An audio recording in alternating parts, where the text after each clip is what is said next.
As you may well remember, back in 1985, Bob Gale and Robert Zemeckis had a big box office hit with Back to the Future. This prompted them to work on a sequel. This time, Marty McFly traveled into the future. It was a huge success, with worldwide box office sales of $332 million. Back to the Future 2 is a cult movie for an entire generation. Well, I think what we did is we ended up predicting about 50% things, 50%. And we wanted to make a very pleasant, fun, happy future. It must touch some sort of universal fantasy that we all have. Wow, what if we could invent a hoverboard? What if we could invent self-lacing shoes? All right. The question is, 30 years down the line, do self-lacing shoes exist? And are they available for purchase? We investigated. We know we're going to get this wrong, so let's have fun with it. Welcome to Santa Barbara, a rich coastal town slightly north of Los Angeles. One of the locals is particularly interested in the hoverboard.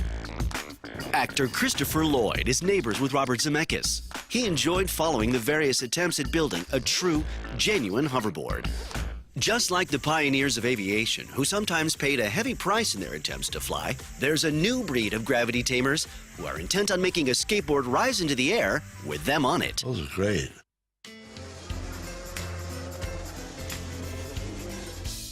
Wow. Just search hoverboard on YouTube and it'll come up with over 142,000 videos, each one crazier than the last.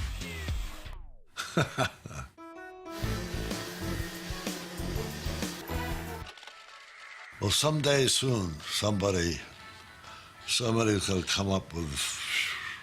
And Christopher Lloyd certainly knows what he's talking about. On March 5th, 2014, social media was swamped with articles about a famous encounter in a parking lot between Lloyd and a man described as one of the top skaters of all time, Tony Hawk. I'm Christopher Lloyd, and about 25 years ago, I played Dr. Emmett Brown in the film Back to the Future 2, a landmark film that, amongst other things, introduced the concept of hoverboards to the world.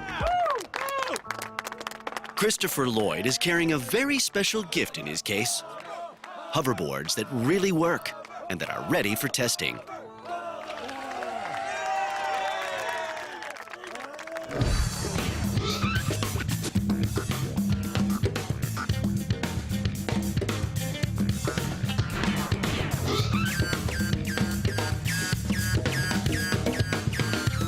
This convincing footage took the social networks by storm.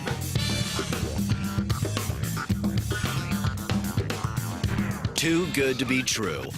It was just one big publicity stunt for the hit comedy website Funny or Die.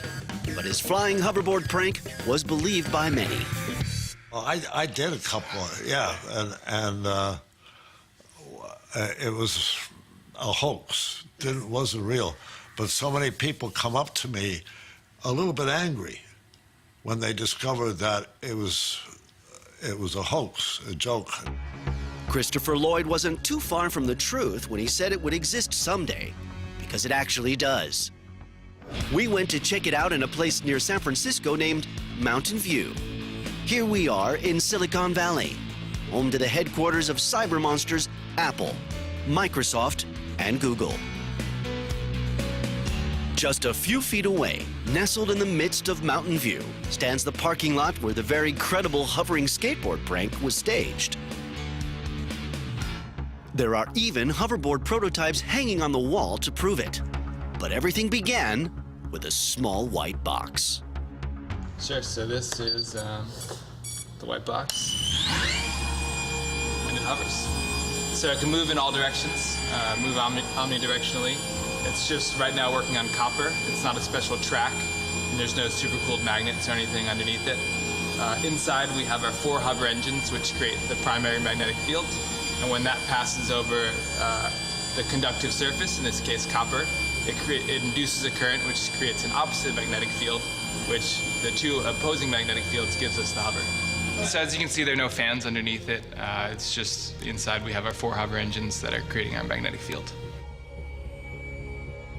One of the things that inspired us to use magnetism was the maglev trains were just being invented in the late 1980s.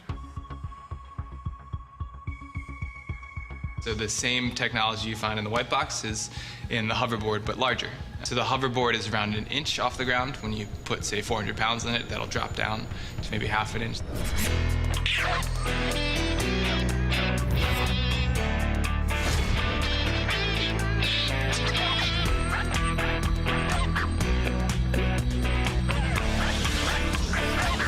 In this footage, you can see the 9-time X Games champion Tony Hawk actually getting to try out a real-life hoverboard, flying 2 inches off the ground like Marty McFly.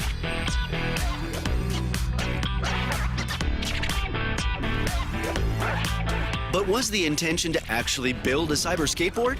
In actual fact, the true purpose of this hoverboard is to save thousands of lives.